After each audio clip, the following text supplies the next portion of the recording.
How we doing? How you doing? How you doing? I'm good. I'm good. Just tell you guys, my wife got out really early. She was actually on the other side, close to like mid-city, and came out outside and saw the fire. And she was with some people, and they were headed to the airport. And she's just like, I got to go. And she went home, grabbed our nanny. This was all going on pregame, Tuesday, and I was scrambling to find a hotel that had room for them. And so she got out of there, got the kids from school. They're safe. It's all that mattered. Didn't spend any time on Twitter for a long time. Tuesday and Tuesday night, just to get updates. I was on there a lot and kind of following along with everything that was happening. We got home because of some maintenance issues around 2:30 and went to the hotel, woke up at 7 and still had my coach's uniform on and headed up to the Palisades. I just kind of had to see it for myself, and I was not prepared. I was not prepared for what I saw. It is it's complete devastation and destruction. I had to go kind of a different way to the house, but I went through most of the village and it's all gone. And I don't think you can ever prepare yourself for something like that. Our home is gone, and look, we were renting for the year to try to figure out where we wanted to be long term, and everything we owned that was of any importance to us, almost 20 years together as a couple and 10 years of parenting, was in that house. And there's certain things that you can't replace, that will never be replaced. And it's like weird. It's really weird shit. My son did an art project last year at St. Anne's in Brooklyn, and it was like a charcoal pencil painting of a lighthouse that we had framed above the stairs. And like, you can't ever replace stuff like that. Memories. 18 years together now, Chelsea and I, and certain things that were in that house that you can't replace. The material stuff is whatever.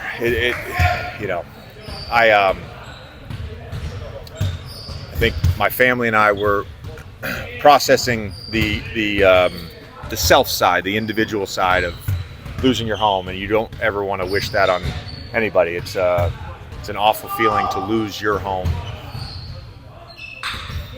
I think what has happened over the last 72 hours, from me being up there and from having a number of people that had homes in the Palisades that are also staying at the hotel, you really get a sense of just the communal destruction. And I got back to the hotel, and of course my wife and I are emotional. I'm not sure I've wept or wailed like that in several years. And she said to me, I was very hesitant to move out here. I was very hesitant to, for you to go into coaching. I've never loved living somewhere more than I've loved Brooklyn, and I've never loved the community more than I love the community I've had in Brooklyn. And then, like, we move out here, and the Palisades community has really just been so good to us. And I think that's the part for us that we're really struggling with, is just the loss of community. And I've recognized that people make up community, and we're going to rebuild, and we want to help lead on that. But all the churches, the schools, the library, like, it's all gone. And I think the thing that hit home for us the most was Tuesday night. The rec center caught on fire, and the day we visited the house and decided we wanted to live in the house, we were like, let's go explore the village. And we stumbled upon the rec center, and there was some summer rec league basketball games going on.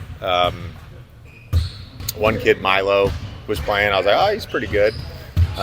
He ended up being one of our neighbors. They lost their home.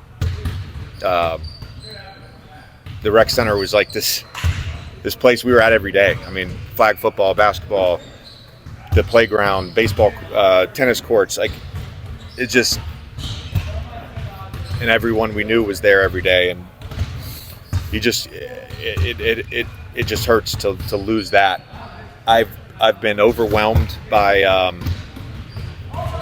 the outpouring of support and love that I've felt, that my family has felt, from friends, family, people around the NBA, people in Los Angeles. I think people in the Palisades community, in our kids' school community, who also have lost homes. Like, we've all obviously all leaned on each other. You know, I can say this, like, for our family, we're as committed as ever to Los Angeles. We recognize, like, it's not just our community that has been impacted by this. There's people in Malibu, there's people in Brentwood, there's people up in the valley, there's people in Pasadena. It's all over LA, and there's anything we can do to help and lead, we will. And we're still going to try to, we're still figuring that out. It's still pretty fresh, but we're committed to helping other people as much as we can, and we're going to do that. And we recognize that it's going to be a long process. And I'll share this as well. Like, part of our community is here in the building, and Dan Grigsby, first moved to the Palisades 4 decades ago, and he lived right by the rec center. We were just at his house for a holiday party 3 weeks ago, and that's gone. His 3 daughters lived in the Palisades. That's gone. The general counsel that works with him, Josh Green, grew up in the Palisades. His house is gone. His parents' house is gone. Of course, Steve's house is gone. This has impacted so many people. I don't want people to feel sorry for me and my family. We're going to be all right. We're going to be all right. There's people that because of some political issues and some insurance issues, are not going to be all right. And we're going to do everything we can to help anybody who's down and out because of this. Austin mentioned the sanctuary aspect that a basketball gym provides for so many guys, and I imagine that's something you'll be able to tap into a little bit. There's also like a community aspect of sports, a power to it. Have you pondered what maybe the Lakers could do for the community, giving them Sure. just a little bit of respite from everything's going on? Yeah. We certainly want to do everything we can within the safety parameters of what's going on in the city. We obviously want to give people hope, and we want to give people, I don't want to say a distraction, but maybe an escape. And we talked about it as a group before practice. Like, it is our responsibility, everybody in this building, to lead on this and to help people. You never know what that's going to look like specifically. You really don't, Dave. I think between myself, RP, I know the Bus family, Jeannie specifically, like, we're prepared to do whatever it takes to help Los Angeles. What did being in the building today for practice, what did that do for you? What did that mean for you? Especially coming off the last 72 hours, 48 hours? Yeah. I think I have a pretty strong ability to compartmentalize things. Tried to get out of that with therapy, but the therapist didn't do his job, so still compartmentalizing. Being here for me was great because it gave me something to look forward to, honestly. Being around the guys and coaching, and I told them this: we're prepared for whatever tomorrow. We obviously are going to work with the NBA, the Spurs, the city, and do what's right.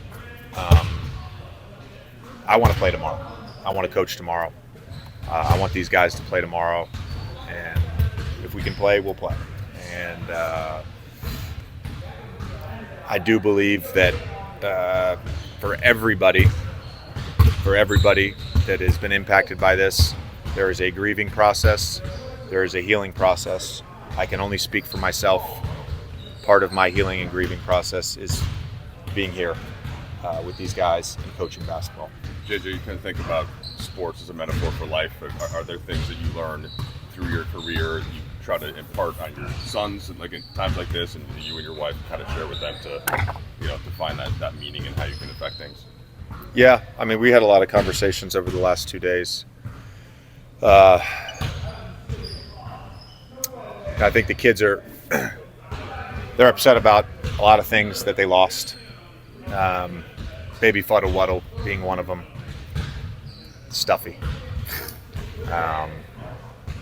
They're devastated about the rec center. I don't think I've told you guys this. I signed up to coach their winter league team, and based on the schedule, I was going to be able to help out in about half the practices and half the games. Our first practice was Wednesday afternoon, so they woke up Tuesday morning thinking they were a day away from practicing with their friends and having me coach their practice. The thing that I've always talked with them about is valuing people over things, and that's how I live my life, and that's how Chelsea lives her life, and that's how our kids are being raised. And I think this is a great opportunity for them to learn that and to just embrace it and love on people, which they're doing today. JJ, so sorry for your loss. How have you seen the organization support you and the rest of the staff? I mean, the Lakers have been incredible. You go down the list, but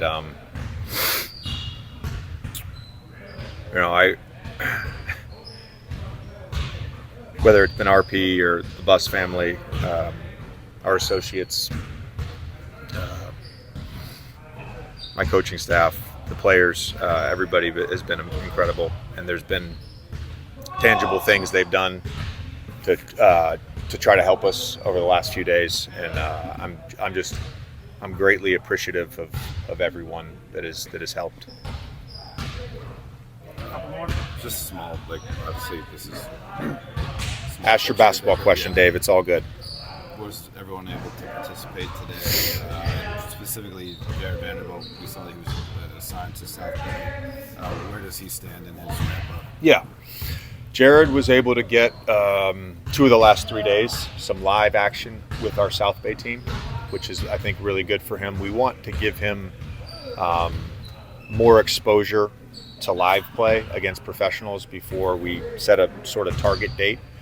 But it is imminent that he'll be back with us in the next, hopefully, few weeks. But again, I think no setbacks, lots of progress. The conditioning and just anybody who's played a sport and has been injured for an extended period of time, there's the confidence you have to build in your body. And he's getting there, and each time we've exposed him to live play, it's been better and better. So he's close. Can you guys use G League games in that, or is it more just practice time? Do you think We haven't discussed that, to be honest with you. It was more about just getting live practices in with the G League team. Given our schedule every other day this month, probably not an opportunity for live play, although because of us not playing yesterday, we did do some live play today. I know you said you want to get a few more runs for him before winning target day, but is it realistic for him to return during this long homestand you guys have through the end of the month? I don't want to commit to anything.